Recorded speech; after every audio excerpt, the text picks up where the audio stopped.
You are now listening to the A Dose of Disruption podcast, powered by Experian. Weekly compelling conversations on making money moves and growing your network. The place where you can learn to be you and do you all at the same time. I'm your host, Shelly Bell, and now, let's see what this week's Level Up looks like. What's up, y'all? Thank y'all for joining us for season 2. I am Shelly Bell, and this is your Shelly Brief. All right, Shelly Brief. Okay, so the White House put out an executive order to have the supply chain across multiple agencies reviewed. All right. Now, this is major because, thinking about, so ways to grow your capital is to get a customer, but get a bigger customer. And maybe that bigger customer is the government, right? We all need that bigger customer. And like I said, maybe your bigger customer is the government. And in that case, we need to find out, are these agencies actually putting their set-asides toward minority-owned businesses? Are these agencies giving the same business to the same people over and over again? Are these agencies actually locking up the capital with these? Well, are the contractors that be, are they locking up the capital and that's only having minority subcontract? How do we shift this so that we get more business from the federal government to Black and brown founders? Now, one of the things I think, though, is like, while I love this idea and I think this is great, I'm hoping that this includes the procurement systems, because it's one thing to say, like, who are the contracts going to and how do we shift that? But like, there are also reasons why it still keep going to the same people. And part of it is the functionality behind how you get the contract is just such a crazy process. Now, don't get me wrong. Anybody can learn it. There are people out there who are charging for that service directly. So you can learn it. At the same time, though, I mean, like, getting into SAM. So SAM is like, first you got to get into SAM. That's one of the systems. Then you have to go, your SAM has to connect to, or this is the way you log into, find the particular request for proposal or request for the business that you want, right? The requests that come from the government. There's a question inside of SAM. Now, I'm smart. I consider myself smart. What y'all think? Y'all think so? I think so. There's a question inside of SAM that even I was like, what the hell does that mean? It asked me something like, is your business, like, imagine that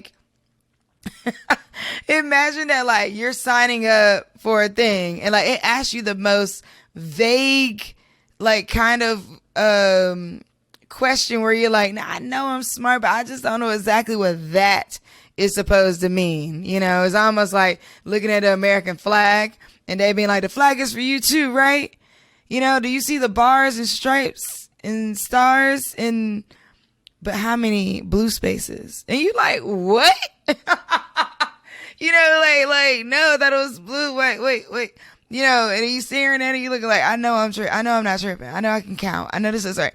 So ultimately, what I'll say is, if you're out there and you're trying to get business from the government and do business for the government, with the government, understand that, it's okay if you feel lost. It's okay if you feel like you have no freaking idea what the application is saying, what the RFP is saying. And it's because we're writing it as if, we are writing this in medieval times. You know what I'm saying? Like, we're and I don't know why.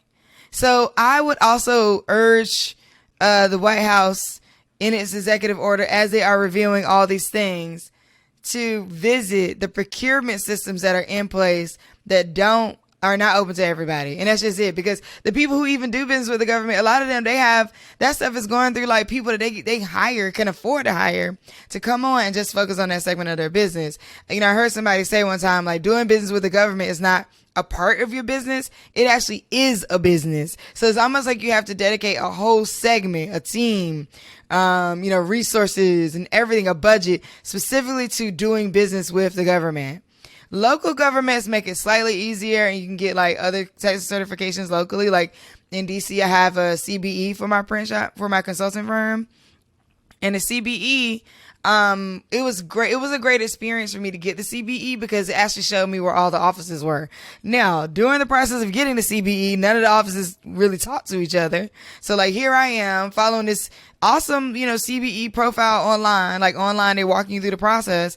But like as I go into the different offices that it's telling me I got to go into, they looking at me like, we don't need that document. I remember I went to the tax people. I'm like, the CBE process says I should file this document. And they were like, looking at the lady was like, we don't need that document. Go to DSLBD and tell them that we don't need it. So I'm going to DSLBD and I'm like, hey y'all, they saying they don't need this document. DSLBD is like, yes they do. You need to put it over here. And I'm like, oh my God. I'm like, listen, okay, it's like working with parents and you the kid and you like, look, I'm just trying to get to school. And they like, well, look, I think you should ride the bus. I need you to get going to school. I need you to hop in the carpool. And you like, wait, I actually don't care. Just let me get to school. So there's that. I just want to say shout out to anybody out there that's doing business with the government. And know that though, if you want to do business with the government, the White House has passed an executive order that is reviewing the supply chain management right now. So hopefully we're going to see some things open up. So I would say keep a watch on that. We'll try to put the link to the article, link to the executive order in the show notes for you to check out. All right, let's get into our episode for today. All right, here we are back again. This is season 2. I'm so excited about season 2. One, I'm just excited to be in season 2. Okay, so today I am talking to what I would call someone who's become one of my good girlfriends. That's what the country folks say. Somebody that I admire. I would call her one of the leading finance and credit experts in the country. And I'm so excited to chat with her today. Sharita Humphrey, welcome to A Dose of Disruption. I am excited to be here. Thank you, Shelly, for that amazing introduction. I have admired your work since meeting you 2 years ago. So excited to be a part of season 2. Yes. Okay. So we always kick off with this question. All right. You could be doing anything in the world. Okay. You could be a professional kite flyer. Okay. You could be, somewhere. Oh, you could be opening up a bakery. You could be a construction worker. You could be an architect. You could be anything in the world. But you have decided to be a finance and credit expert. Why? The reason why I decided to be a finance expert and credit expert is because I didn't have money conversations in my home. Not to say to take anything away from my parents. You don't know what you don't know. You can't teach what you don't know. And so that took me down a wrong turn when it came to finances, just because I didn't have that foundation when I left home and know the importance of credit and money management. And with that, it unfortunately left me in a situation once I lost my job that me and my 2 children were evicted and we lost our home. We lost our place where we called home, and we ended up homeless. And so that was a pivotal moment for me. And a lot of people always ask, they're like, why is that so pivotal for you? Because hitting rock bottom was the reason why I'm sitting here talking to you today. And it's because of that moment, just not knowing that I did not want to continue the generational lack in my family, that I made it my business to become my family's financial trailblazer. And I did that just by going to the Houston Public Library, picking up any and everything that I could read to find out what did I need to do, what education and knowledge that I need to have to change my children and my financial trajectory. And with that, I did that. I ended up living in a motel for months on end.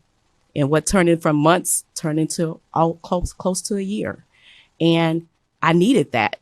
I needed that time just to get back to myself, really understand what is it that, and what conversations was I not having with my parents, or what lessons that my parents did not teach me financially, or about credit that got me in the situation that I was in. And from there, I became resilient. I was ready. I was rocking and rolling. I told my children that I'm going to make I'm going to make you two trust fund kids. That was, I heard that before and I never understood what the power in that was. And I literally went from government assistance to becoming a government employee. That was my bucket list job. Like, you know how you have those two things? I said I wanted to be an entrepreneur, but there was no entrepreneurs in my family. There was no one who went before me. So I was just like, well, the next best thing is the next thing that was on my bucket list was to work for the government, because I knew there was some type of security in that. And so I utilized building myself up, building my finances, to where I could get us out of that motel. And finally, when they called me and said that we can pick up our keys, I knew that was a turning point for me forever. And shortly after that, I said, you know what?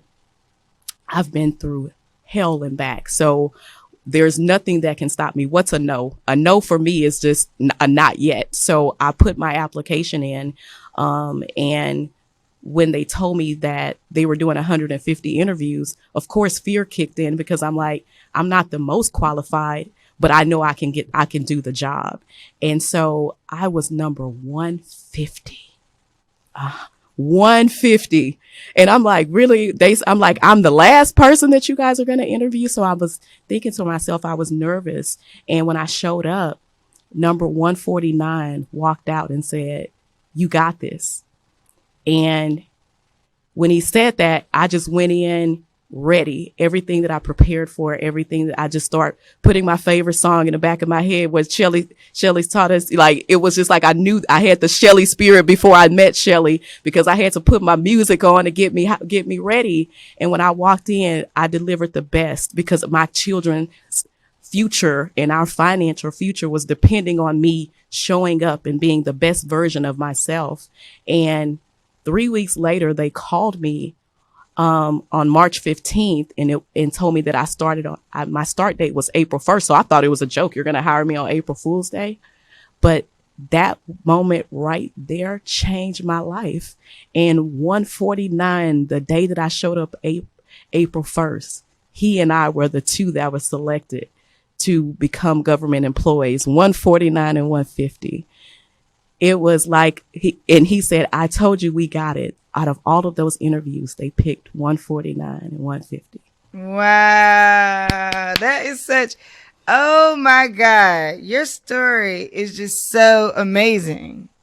I mean, like, take us back to, if it is safe for you, right? Mm-hmm.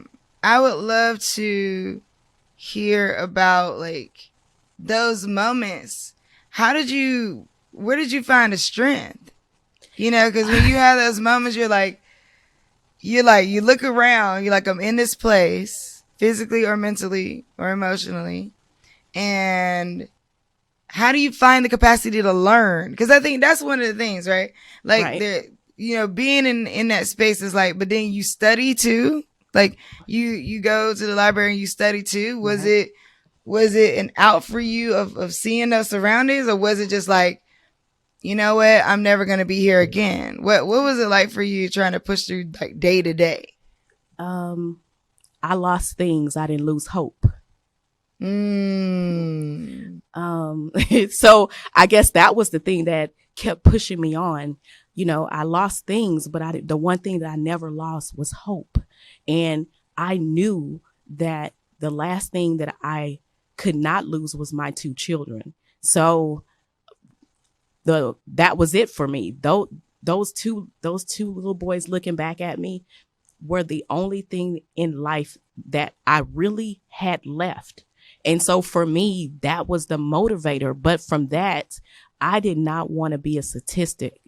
That was something. I was a young woman from the south side of Houston, Texas, where statistically that you either end up in the system or you become a part of the system. And I said, no, it is not so. And so with me, that was my fight back. I didn't lose my fight. Did I cry a lot of tears? Heck yes, I cried a lot of tears, but the tears were healing. The tears still kept the hope going, and it became bigger than my reason was my kids. My why was because statistically, I needed to go back to where I came from and said I made it out, so that could be some type of change, that my family could see that there was more on the other side than what we were used to. And so my mom always told me that I was always the rebel. If they said everybody's going over here, I'm going to go over here. And so for me, I guess that rebel in me just kept me going. And I'm thankful for the rock bottom. I would not be here. I know it's hard for people to hear me say that, but when you hit rock bottom, there's nowhere else but up. Even though I hit rock bottom, I still kept my head up. I still kept looking up. I didn't look to the left or to the right because that was none of my business. And I certainly couldn't look behind me because nothing that was behind me was for me. And especially not where I was planning to take me and my children. So that was my everything. It was, I had to make it. Nothing is behind me, is for me. Nothing. There was nothing nothing that's behind me is for me. I love that so much. Somebody I don't know who needs to hear this, but nothing behind you is for you. I love that. So let's talk a little bit about finance, right? Because, people don't always feel like it's an easy topic. So, in the course of you learning, how did you go from like working in this government job to deciding that you were going to lean into finance and then launch as a full like entrepreneur, like launch your whole business with it? I think that once I got in, no one could have told me, Shelly, in all honesty, that once I secured that government position, I was going to ride that thing out. I was like, I'm going to retire, come back, double dip. That was my journey, but that wasn't my destiny.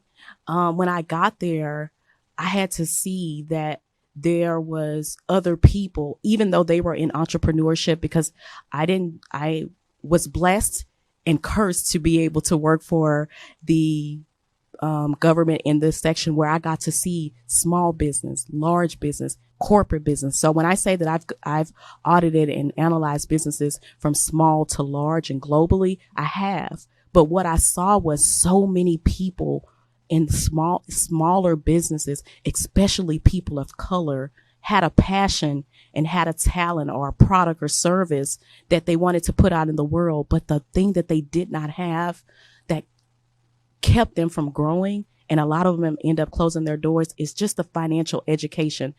Just knowing how important credit is and really understanding how that was going to truly scale not only grow their business, but scale them so that they can become the next mid-size and global business. But unfortunately, as a public servant, I was not privy to be able to teach and educate the people that I'm looking at, coming out to them and telling them that I can only refer them back to whatever our state laws are, or whatever employer guides, but that's a lot of things. Okay. Without understanding, a lot of people fail. And so for me, I just kept tugging at it. And I hope that the last audit I had in my career, it tore me to pieces, because $500,000 and they lost it for less than $50,000. That tore me to pieces. And I didn't even know them, but I just couldn't continue on because I knew what it was like to lose everything and just need someone Wait. They say it again. They had made, how did they lose? Tell me the math, because you lost me with the math. Okay, because the thing is a lot of times when people, especially people of color, start businesses, we're doing it about passion and purpose, but without financial guidance and knowing what laws are and what the local laws and the state laws are and the federal laws, a lot of times we can't stay compliant. We don't understand the importance of having a super team, accountant, a CPA that you can really teach you about tax planning and wealth planning and really having a business attorney, all of the things that are going to allow you to really be a competitor against your competitors. And so a lot of times a lot of people who, especially them, they had been in business for years, but never really established the business. Everybody was a 1099, but the state and the federal government said, no, it is not so. These are employees. So all of those back taxes, all of those back things compiled on them. And there was no way for them to try to catch up with all of that. And so this tends to happen more times than I'd like to say. And I appreciate my government position, but there's a lot of people who need to be educated. There's education. We're missing multi-million-dollar small businesses because we're not educating them. We're not putting them in a position where we can just educate them. There's a whole thing, Shelly, and you know this. It takes a whole lot. We have the grit and the grind to build businesses, but we need the education and the people who can surround us to really be able to ensure that our businesses can grow and scale and become multi-million-dollar companies and be evaluated at $1 billion as well. But there's certain things that people of color just don't have. We were not privy to. And I'm one of those people. Who would have thought the young girl from the hood who was homeless would go from government assistance to a government employee to now government contractor. So I'm still being paid. Contractor. So we're gonna get into that. We're gonna get into that. So, but I want to stop there for a minute because you said something that I really I want to double click on, and that is this idea of information being passed around. Right. And how you learn that information, where you get that information from. And I feel like sometimes people, how easily accessible is it? Because I feel like it's like, oh, just go learn. But there's some nuance that I've learned as I'm growing my business, right, that I had to get through word of mouth, through somebody who had a lot of money before or something like that. But like, if somebody's out there and they're listening and they're like, okay, I don't want to have these missteps. What would be just a good starting point if you're trying to figure it out? You definitely, even if you're a solopreneur and it's just you right now, I want you to start to think. I want you to go to your state's workforce commission. That is key, because a lot of times we don't think about that. I want you to know that. Read the Department of Labor. That is so key. A lot of times it's certain things that we need information that we don't know. Your workforce commission is a advocate for you, but you have to know where to go get the information from. So definitely there, because some of the time we're so stuck in where we are, but not thinking ahead. So start getting in contact with your workforce commission. If you know that you're thinking about hiring employees or you hiring contractors, make sure that you reach out to them so they can really identify what is a contractor, what do they consider a contractor, and what do they consider an employee, so that you don't get caught in that trap later on down the line when someone potentially files unemployment and now saying that they're an employee of your company, but you've deemed them as a contractor. You don't want that type of thing on you. Make sure that if you don't understand what sales tax is, that's awesome. If you don't understand what sales tax is and franchise tax is, your state's comptroller office, start to read up on those things, because that's going to keep you in a position where you can really be compliant and you can really grow and scale your business and find out what's going on in your city. Go to your local mayors, find out if there's a business opportunity office for your city. Start there, because those are the things that we don't do. And if nothing else, I'm an advocate of SCORE. The reason why is because most of them have already built successful businesses. So you want to get into a position where you can talk to someone, even if they don't understand your business. Some business foundations are applicable, whether you're a product business or your service-based business. So you want to start talking to people before you start making corporate or CEO moves without having the foundation that you're going to need to really be able to make this a sustainable business. Yeah. How did you finance? So when you moved into your business, did you just finance through through like where you were working, or did you concentrate on while you're building your business, building up certain wealth things, yes. like different kinds of assets, and then decide? Because I think people always like wonder when to take the leap. They're like, should I go now because I think I like this a lot and I can make more money, or like, should I stay here? Like, what kind of advice did you have for people from a financial standpoint as to like when you should take the leap? Well, I guess I got two questions. Okay. One is more about like, let's start with this, building your net worth. Right. That's key. Let's start there. Building your net worth. Let me tell you something. Entrepreneurship is hard. Don't let the internet rush you. Keep your job. I was like, I'm going to say that one more time. Keep your job. Don't let the internet and the memes going around on social media have you making decisions, emotional decisions, when you have financial goals. So let your employer wait a minute. You just let me tell you something. Okay, you dropping them today. Don't make financial decisions. Wait, you said financial decisions when you have.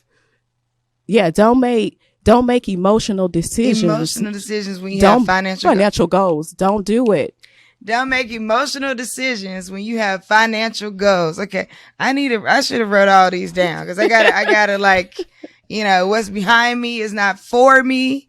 Right. And don't make emotional decisions when you got financial goals. Yes. Okay, come on, because I'm ordering too much Uber Eats, and I really need to be. And I really need to be building some assets, and I'm over here eating out every night. And so, for those who are thinking about taking that corporate leap, I let the government. They're probably not going to like this, but I tell my clients this all the time. Let your job be your silent partner. Let your job be your silent partner. You can show up to work with a different mindset and a different mood and different behaviors when you know that you're planning your corporate exit with their money.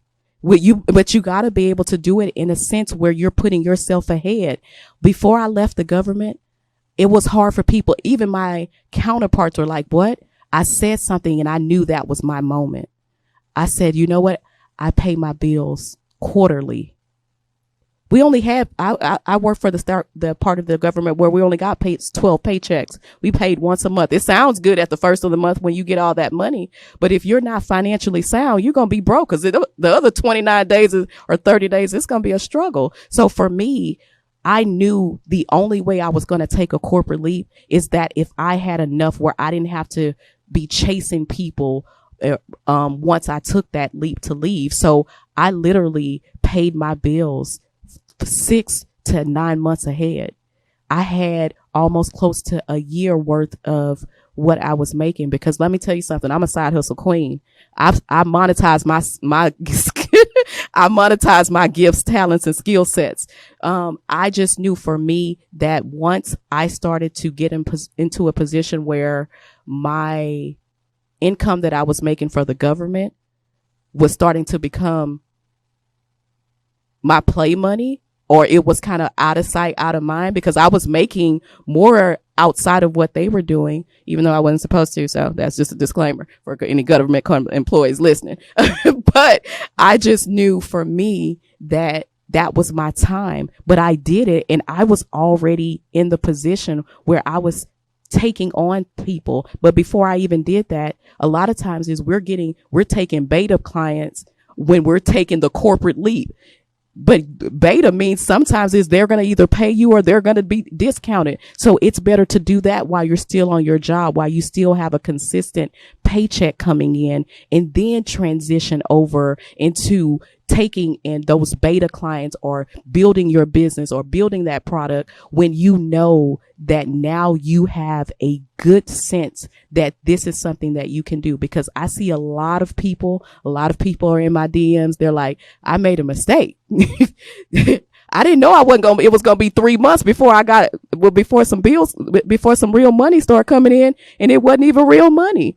Because a lot of times you have to understand that it's not like the job that you're used to getting paid weekly or bi-weekly or monthly. Entrepreneurship, you can go a couple of weeks or depending on your industry, a couple of months. Listen, okay. Look, you just dropped another gem. Dropping it. Where's the book at? You got a book. Okay. And and you know what? I was ready because my husband made me record. I have been sitting on this book since 2018. Let me tell you something. Sometimes you got to get out of your own way. So last night, my husband did not let me sleep until I started to record the first 5 pieces of the book. So guys, I will definitely be sharing more about this. Is just a precursor. Thank you, Shelly, for having me, but I'm definitely going to deep dive in. I am one of the people, and what sets me apart of being the coach and consultant in this industry. I said that I always want to be amongst the people. I'm the people's coach. And so I'm doing like, even I've gotten to a point that I said, if I can't do it for the people, I don't want to do it. And so I'm using my voice to be able to help people break chains. And when I tell people that I'm creating financial trailblazers, they look at me funny. They're like, what do you mean? I'm helping people create their own path to wealth, because my path to wealth and Shelly's path to wealth, and someone's listening who's still on their job wondering, am I going to be able to create my own path to wealth? Yes, you can. You've probably touched $1 million if and you don't even realize it. But we can't. A friend of mine, Myra Shaw, said this: we got to stop doing $10 tasks when we have multi-million-dollar visions. So some of the things that in this in entrepreneurship, you also have to know that besides your blood, sweat, and tears, you got to invest. You have to invest into yourself. And so that's why it's important to really understand your net worth. Put that dream account aside, put that business budget, put that to the side. Start really thinking about, who do you need? Because we wait until we get into the business and then figure out, oh, wait, I need a VA, but now we don't have it in our budget to pay somebody. And we're trying to wear 17 hats. A lot of us are sitting, we can't get to the next tax bracket or to the 2 commas meaning $1 million. We can't get to it because we're trying to do everything. But in that, the reason why is because we have money blocks that we don't realize investing into certain people will be able to open up new rooms, new levels, and new tax brackets. So you have to be in a position, just like you invest into your health and you invest into that car and you're investing into these things. If you want to build a sustainable business, then it's going to come with an investment that's more than your late nights, tears, and posting on social media. You're going to have to continue to be able to invest up so your business can glow up. Okay. You said something that I really like, and is take beta clients before you make the corporate leap. I think that's so key, because so to your point about what you're saying, we used to call a friend of mine and I, like, our jobs are our funding source. Oh, so that's my funding source, or I got to go to my funding source today, or we used to just completely change the name of it. Like, we wouldn't even refer to it as job anymore or work. It's like, oh yeah, my funding source, I got to do X, Y, and Z to finish off some projects for that. That's what we would call it at first. I really, really love that.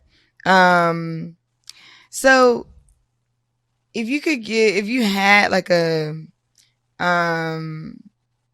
3, because I love when you say, and I've heard you say this before about paying your bills quarterly. Okay, first of all, let me say this. When you said it, I'm fascinated. I'm like, wait, yes. What? You mean your light bill too? You mean your car note and your water bill and your Amazon Prime and your and your internet phone and bill your rent and and everything. And the reason why is because I said that, and I say this is because it gives you can really start to create the things that you write down when you hit that pillow that you're not staying up at night trying to rob Peter to pay Paul, and there's folks who are entrepreneurs robbing Peter to pay payroll. Right. So it just getting ahead allows you to think about this. At the time that you're listening to this podcast, think about if all of your monthly expenses were paid in advance, what would you be doing? What would you do? You can get in front of for those who still have debt, you can get in front of it. You can really start to think about some other things. So if the reason why I was able to build this business so quickly is because when I started to pay the bills ahead, then I was like, okay, I got a little bit more money. I don't have to pinch off of this because I'm ahead here. So I can invest into a VA. I can invest into this person. I can invest here. I can invest into certain courses and classes and webinars that's going to teach me how to be a woman in business, how to really be able to manage a team, because those things are developmental. Those are ongoing things. So for me, being able to do this, when you can look and know that your car note and your mortgage or your rent is at least 1 month ahead, man, that's a mindset shift. Yeah. It changes your mind. I think yes, I love that. The thing is, like, for people who are like, I'm broke, like I make, let's throw some numbers into play. I make, let's say, $40,000. I have plans that make that. Okay. And I'm making $40,000 a year. I'm barely making it as a single parent. Like, what is the step? One, I guess sign up for Sharita's courses, coaching, all those things. What is like just a simple first step? The first step is, a lot of times, is we got to stop saying that we broke. That's a mindset shift. Because guess what? The things that we're saying to ourselves is becoming a part of our subconscious mind. So first of all is to be able to shift what's happening in your bank account. You have to be able to shift your mindset, which ultimately will modify your money behaviors. So that's number one. And then number two is, we have to really look at, are we maximizing if we're still on our job? Are we waiting till the next year and then letting the government give us a tax refund? Or are we adjusting our W-4 so that way we are taking home most of our money throughout the year to be able to put some money back into our bank accounts during the year, instead of letting the government hold your money all year and you get no return on their investment? So I would say that's number one, what we could do. Number two is, a lot of times when people are saying that I'm broke, what are you spending your money on? Because Amazon is about to become $1 trillion company. Somebody is spending money at Amazon, and it's just not people who have the money. So we have to really be able to look at that. I challenge everybody listening to here, pull your bank statements for the last 30 or 60 days and highlight all the things. Just sit with yourself. If you need some apple juice, some water, or some wine, because depending on what those numbers look like, you're probably going to need all three. You definitely want to look at, where am I spending my money? Because if we're spending our money eating out, then some of that could be that we need to spend less on eating out and put some of that money back into our bank account. Some of us are retail therapy, because guess what? Now it's made it so easy for you to shop online. How many times does Amazon, Bath and Body Works, or whatever your favorite store is delivering to your house? So sometimes we have to be able to put ourselves on a budget. A lot of times when people say, Sharita, I just don't have it. Okay, well, I challenge you to budget. I want you to commit to budgeting. And when you start to look at, I have 5 sheets, Shelly, I tell you no lies, I send to people who say they want to work with me. There has not been one person who's told me, they're like, look, I had a whole thing. I cried a little bit. I got myself together, but I'm ready. And it's not 5 long sheets. They're like, when people start to really see things in black and white and see the numbers in black and white, that's the thing, because we've become we swipe everything. We're swiping everything. We're swiping everything. So your money and you have become 2 separate things. Your money is now telling you where you're going to shop, because now you're just swiping, and not even looking at how much you're spending each and every week, each and every month. Because let me tell you something, there's not a Chick-fil-A before the pandemic happened. I don't care what city I was in. Chick-fil-A had a line. I was just like, you can go to Chick-fil-A right now and it's a line. If you go to Starbucks, you waiting in the line. So a lot of times it's not the big things that we're spending our money on. It's those small things that are what I like to call spending leaks that's taking away from our budgets, and we don't even see it because we're not counting up all of those small expenditures. Wow. So tell us a little bit about the work that you're doing now. You mentioned coaching, and I know you mentioned government contracting.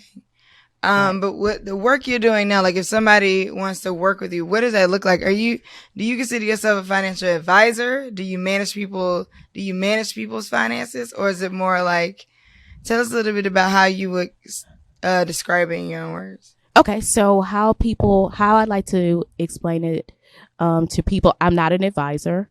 I am a financial coach and consultant.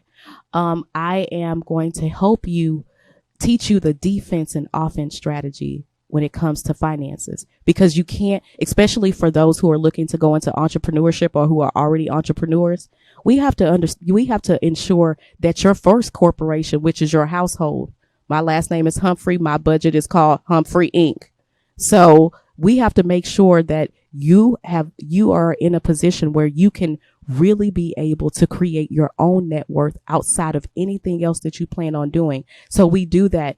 I can teach you guys how to budget like a boss. I just told you I can show you how to be able to get weeks and months ahead in your finances. I can show you how to be a super saver where you don't have to end up feeling like you're not able to enjoy the fruits of your hard labor, but you can enjoy it, but also be planning for your future. Because one of the things is I always tell people all the time, and I tell my clients, you can figure it out now, or we can see you when we go to the local Walmart or what have you, because you're trying to make up the gap. No shade to this, because there's some people who are just trying to do it just to get out of their home. But a lot of people across this country are trying to make up the gap. And so I am trying to help people close the gap when it comes to getting out of debt. I'm not saying that you have to get out of debt, but you got to at least reduce it, because guess what? You can't get anywhere when what you did in the past is still holding on and impacting your future. So really understanding how to be able to get yourself and to reduce your debt is something that will help you on. And credit, let me tell you something, guys. I have no shame in telling you that I was denied by one of the larger banks for a secured credit card years ago, and my highest score was 342, but I am all of my scores are in the 800s and the high 800s. And I show people how to be able to leverage their credit and build it in the right way. So when they if they decide to take that corporate leap, I can then show my team, and I can show you how to be able to utilize all of the things that we've taught you on the personal side when it comes to finances, how to be able to use that on the business side of things. Because guess what? Those same financials is going to become important when you're looking for and asking for loans from the bank and lines of credit. That same credit that I just told you about is going to become a factor when you're asking for a line of credit or a business loan. So when I say we're teaching the defense and offense, this is what me and my team do, because we tend to work with those who are corepreneurs, people who are still on their corporate job but are entrepreneurs. But we also work with those who are already in entrepreneurship and they don't have their financial house in order. So we help them to do that so they can get into a position where they can truly grow and scale and get access to what I like to call OPM, other people's money, so they can grow and scale their businesses. Awesome. I love that so much. I mean, so many gems. So much good information. I put new rooms, new leads, new tax brackets. That's right. New tax brackets. I put change your mindset, change your money behavior, and add a budget. Yes, a budget is key. You know why, Shelly? Because people always say, well, I don't need to budget. I'm going to just leave this here. Walmart has a budget. United Airlines has a budget. You know what? When they don't meet their bottom line, what do? They make budget cuts. It's the same thing in your personal life and your business. If something is taken away from your bottom line or your net worth, you need to cut it, whether that's personal or business. So treat your finances just like the big companies do on your personal and the business side. And that's going to be the way that you're going to be able to really increase your net worth. Wow. So what about property and cars and things like that. Are those really good ways to increase your net worth, or Oh, should you be definitely. focused on increasing your net worth and then going after those kinds of things? I think that you can, depending on where you are, because everybody's situation, everybody's goals, and everybody's income and tax bracket is different, but you definitely want to have a plan of action. So if I'm all about buying property, if you can do it, yes.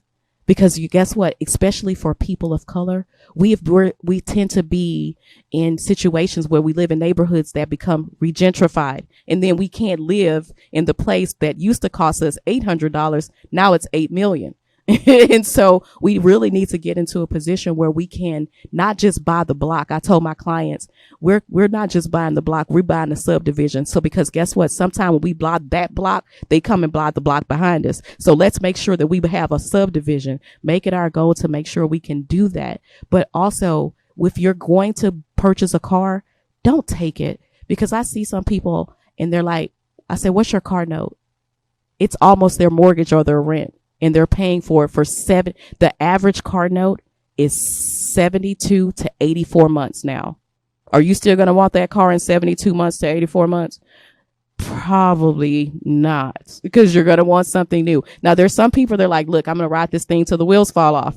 But but most people, after 72 months or 84 months, let's break that down. That's about 7 years. That's a depreciating asset. Yeah. Okay, speaking of assets, I'm asking you this.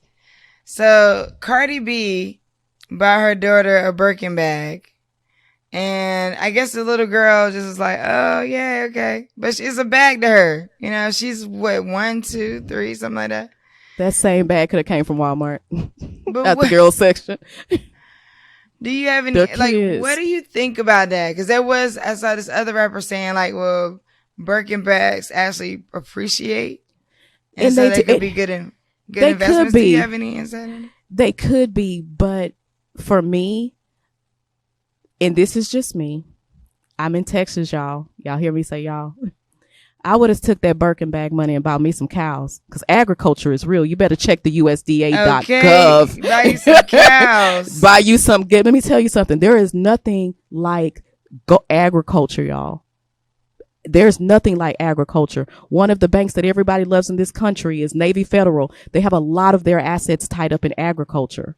So we need to, when we're doing things, we can have all of those things, but how else can we add to our net worth? And one of the things is really looking at land, property, agriculture. It's not going anywhere. So looking at those things are very key. I like that. Y'all gonna leave laughing when y'all see my post, and I'm out here with my cows. Y'all gonna laugh. Girl, I'm be like, oh, okay, yeah. They must be making some money. So what's next for you? You've had this amazing journey. You've shown an immense amount of resilience. You've bounced back, and not only did you bounce back, but you bounced back like 300%.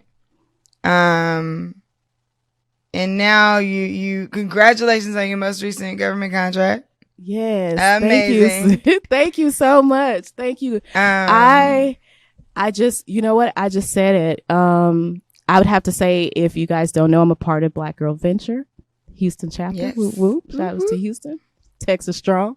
But one of the things that I would have to say is to continue the work that I've been doing with Black Girl Venture. That's important to me. That's a part of my wealth. And I say that from a mental and emotional, but standpoint, because wealth is not just what's in my bank account. I want to feel good about the work that I'm doing. And so that's a part of my wealth. This is a wealth project for me. And just knowing that I can continue this work and be able to really be impactful in my city and my state. I guess what does the rapper say? Jesus say, I put on for my city. So I love it. Yeah. So that is one of the things that I'm coming up for. Yes, I have been a government contractor. One of my goals is to be able to show more Black and brown women across this country that wealth is a journey. Even though I'm a financial coach and consultant, I want to continue to be able to be an advocate and show that this doesn't have to be this doesn't have to be another place where male dominate things. I want to be an African American woman who are willing contracts on the local, state, and federal level, and show my clients that this is something that they can do as well. Because guess what? The government buys everything. Go to usaspending.gov. If you have a product or service, the government is probably buying it. If you Sunkiss, y'all, I look at tuna fish different. They got a $30 million contract. Go look at it. You will never look at things like the same again. So for me, being able to continue my work is to go into places that statistically they said that I'm not supposed to be in. But I've learned so much being a part of Black Girl Venture that, you know what? If they don't open a door, make one. So Listen, okay, sit your table up right outside the door. Look, let me tell you something. Shelly said we make our own picnic. That's right. We make our own picnic. So that's right. In the book, finally, I am going to, the book is coming, y'all. I am super, super excited about it. I could not, my husband has pushed me out and been telling me to do it, but I'm like, there's so many people writing a book. And he was just like, I didn't know Amazon stopped selling books or Barnes and Nobles. He said it was a bunch of books, but he was just like, are you writing a book with purpose? I'm writing a book with purpose. I want to be able to help people to know the knowledge that I know and to be able to really show them a deep dive and for them to have a guide on how I've been able to create my own path to wealth. I am my family's financial trailblazer. And I told my husband that he loves being an engineer, but on this year, y'all can hold me to it. I'm going to retire my husband from his engineering company because guess what? He's put a lot in me. And the only reason why I'm here is because of people like Shelly and my husband and my mom who said, you know what, young girl, don't let don't let anyone and anything stop you. I've already been homeless. I've overcome that. I've already come from the hood, and they told me that I was statistically supposed to be a single mom, and I was going to always been on government assistance. But guess what? I'm a government contractor, and that's going to be one of many. And I'm going to show other Black and brown women across this country how to become government, how to add the government as one of their biggest customers. Shelly, we about to make the government our biggest customer. You hear me? The biggest. Yes, I remember you said. I think it was you. You said, I don't want 7 streams of income. I want 7 continents of income. Yes. I said, yeah, I wrote that down. I was like, you know what? Yes. Forget the bag. I'm securing the decade. Okay. I don't want 7 streams of income. I want 7 continents. I will see you guys in 7 continents of income. Make that your goal. Make that your listen. If you want to be a dose of disruption, change your net worth. Sit at tables that they said that you're not supposed to be in. Open up doors for others who they said couldn't be there. That's how you can increase your net worth. It's not lonely. I said this on a Facebook Live recently. It's not going to be lonely at the top because guess what? Shelly taught us something.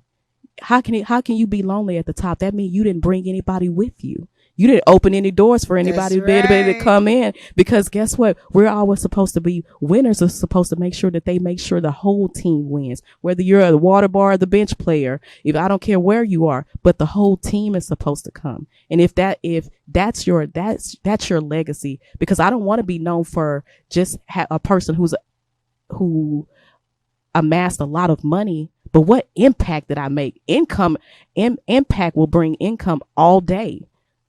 The words that I share with people are things that are bringing, not me posting about what's going on and what's in my bank account. People want to know how can they change their situation?